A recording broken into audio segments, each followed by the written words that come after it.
Hi, I'm Rhys Jones, and today I wanted to talk about shared dream experiences. Now, I touched on this very briefly in my first video called 5 Layers of a Lucid Dream, but there's been a few things that have happened recently that have drawn my line of thought back to the subject matter. The reason being is because 3 or 4 of my subscribers over the last few days have sent me messages telling me that I've been in one of their dreams recently. So, when I heard this, I thought, wow, that's really cool. I started trying to, rationalise it and put a logical explanation to it. And obviously the logical explanation is day residue. For anyone that doesn't know what day residue is, it's just, things that happen during the day that get filtered into your subconscious that then represent themselves to you in normally quite an abstract way in your dream world. Not always an abstract way, it could be a very simple way that it presents itself back to you. For example, if you, go to the doctor's in the day, that evening you may dream about seeing a doctor or being in a doctor's surgery or something like that, very simple thing, and it's just day residue.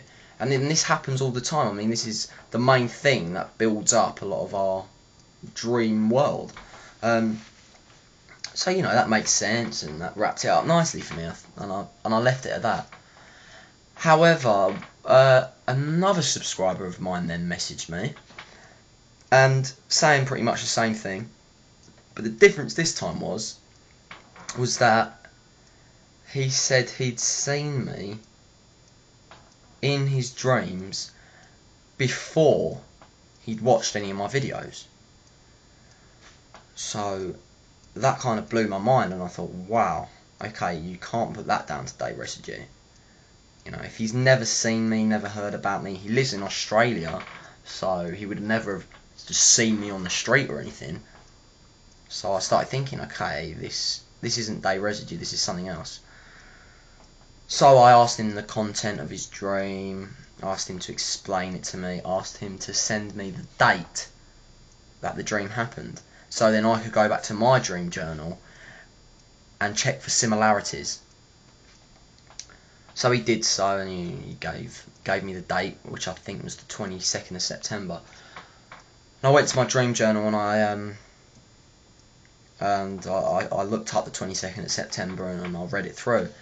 And as I read through, goose pimples run up my arms and my whole body, and I just shook, and I just was like, wow. It wasn't that the dreams were identical or anything, but there were 1 or 2 very distinct similarities between the dreams. And this started blowing my mind, thinking, holy shit, have we had some sort of shared dream experience here? But then it got me thinking, well no, how can I have a shared dream experience with someone I've never even met? No, I don't know. I was thinking, this can't be right.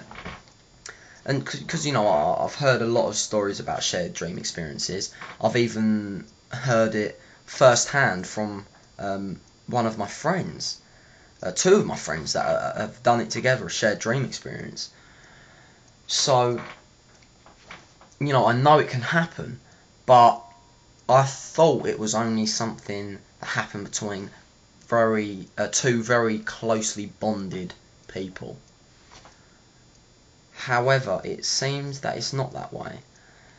And as I started thinking more and more, a word just popped into my head out of nowhere: DreamScape.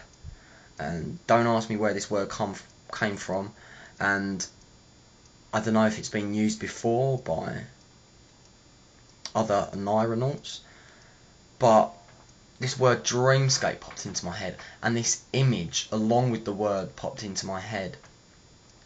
The image was of the world asleep and a blanket covering the world, this blanket of shimmering thoughts and dreams. And if you've watched my previous videos, I believe that thoughts aren't just confined inside our head. They have weight, they travel, they influence, they affect the outside world around us. I mean, if you've watched movies like What the Bleep Do We Know, this can be scientifically proven in a way as well. So I just had this image of, how about if it's a matter of that when we go to sleep, our thoughts are the most free when we're sleeping, surely. So maybe they travel up into this blanket, which I've named DreamScape, and maybe they intertwine and they dip in and out of other people's dreams. Because like in a dream, a lot of the time there'll be jumps, and it'll be one thing 1 minute, and the next minute you'll be somewhere totally else, totally random, like you've just been put into someone else's dream. Or not that you're even being put into it, but you're intercepting that dream and momentarily entering it and swimming through it. Maybe it's just this big sea of thoughts. I suppose that's the best way to put it. Just a sea of thoughts, and you're merging with one another, and bits from one person's dream into yours, and vice versa. Whoa, that's some pretty heavy duty shit, though, isn't it? I mean, is that really going on? I just had a really deep sense one night that is what's going on. But it's something that really needs more thought. But I thought I'd just get it down on video quickly and put it up, just to see people's reaction and what they think about it.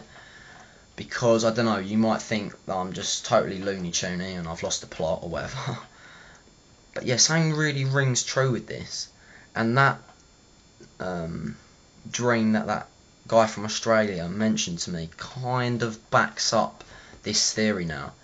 However, now what I need to do is do more research. I need to hear more people's stories. Hopefully I'll be getting messages from more people saying I've entered their dreams, and we can work out similarities between my dream journal and theirs.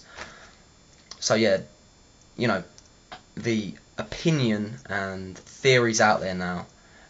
Now it's time for the research and the questions to be asked.